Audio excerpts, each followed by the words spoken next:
Hi, Sarah. It's really good to see you again. I know that the last session when we met, you had shared a lot about your car accident and your experience after moving to Buffalo. You had mentioned about how your car rolled over multiple times and that you had spent 2 weeks in the hospital and how you're still working through your physical therapy. You also mentioned feeling overwhelmed, having nightmares, that you wake up crying unexpectedly at night, feeling worked up afterwards.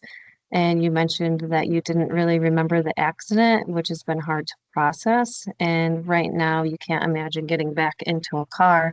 So you've been walking everywhere. Um, and so before we get started today, how are things since we last met? Since we last met, I would say that I'm definitely feeling better since I got to talk about it a little bit before that. Um, I feel like it was just kind of all stuck to myself. Like other people know what's happening and they're a good support system, but it's just kind of hard to talk about it with them. Yeah, no, thank you for sharing that. And I appreciate your openness and the work that you're doing to even show up here today. So I think that's amazing that you came back, and I look forward to our conversations.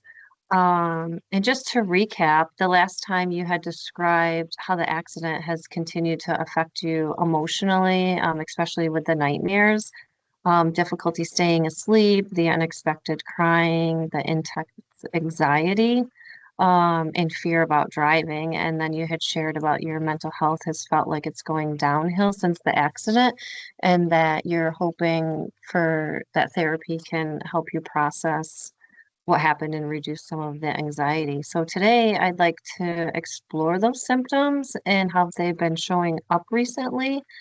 How do you feel about that? Yeah, I'm definitely open to that and, just being able to process through it and move forward. Yeah, good. And based on what you had shared the last session, some of what you're experiencing can be connected to trauma symptoms.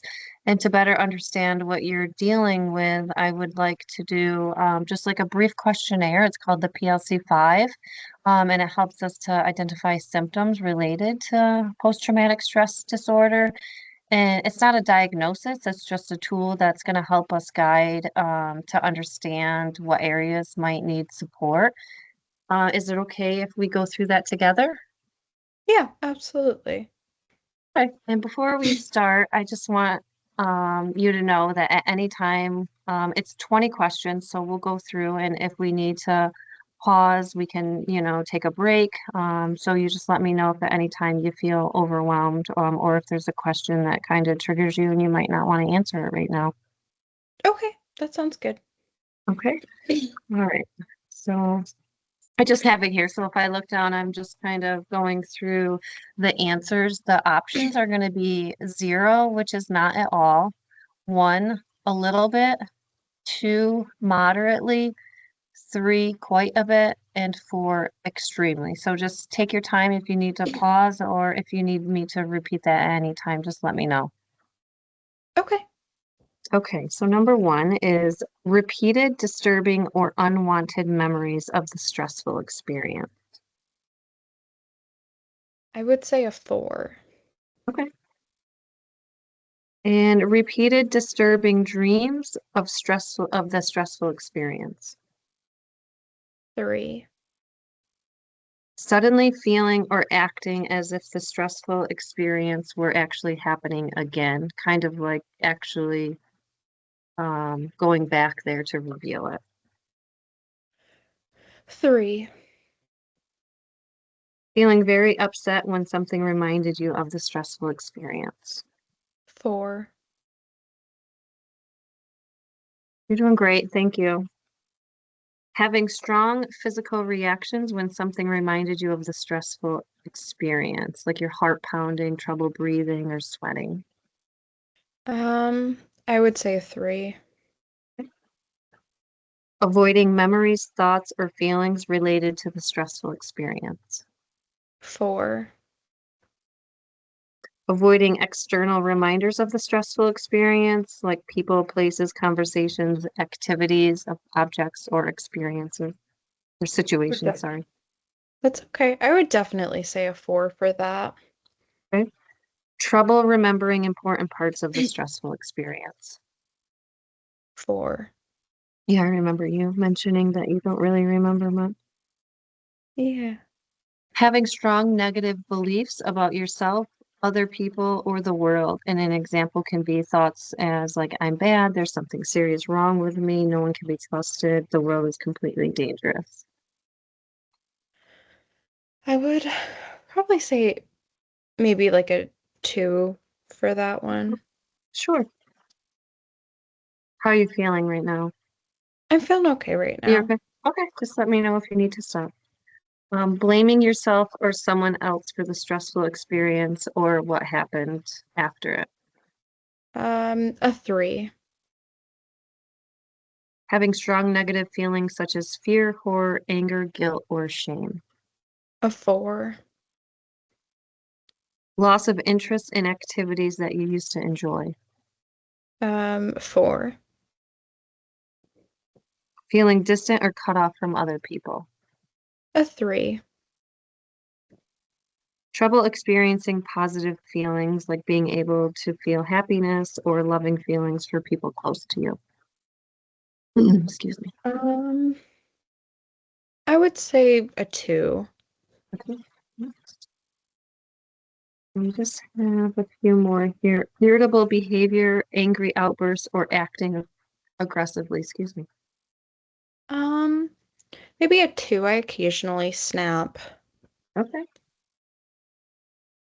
Taking too many risks or doing things that could cause you harm. A 2. Being super alert or watchful or on guard. A 4. Feeling jumpy or easily startled. 4. Mm. Having difficulty concentrating. 4. And the last one is trouble falling or staying asleep. 4. Okay. All right, so that is all of the questions. And it looks like based on your responses and what you shared the last session, that it's clear that the accident has had significant impact on your daily life. And many people that go through these kind of experiences have similar symptoms, nightmares, fear, avoidance, and kind of feeling overwhelmed. So I just want you to know that you're not alone in this and your reactions make sense given what you've gone through. Okay, do you have any questions about that? No, I don't. Okay.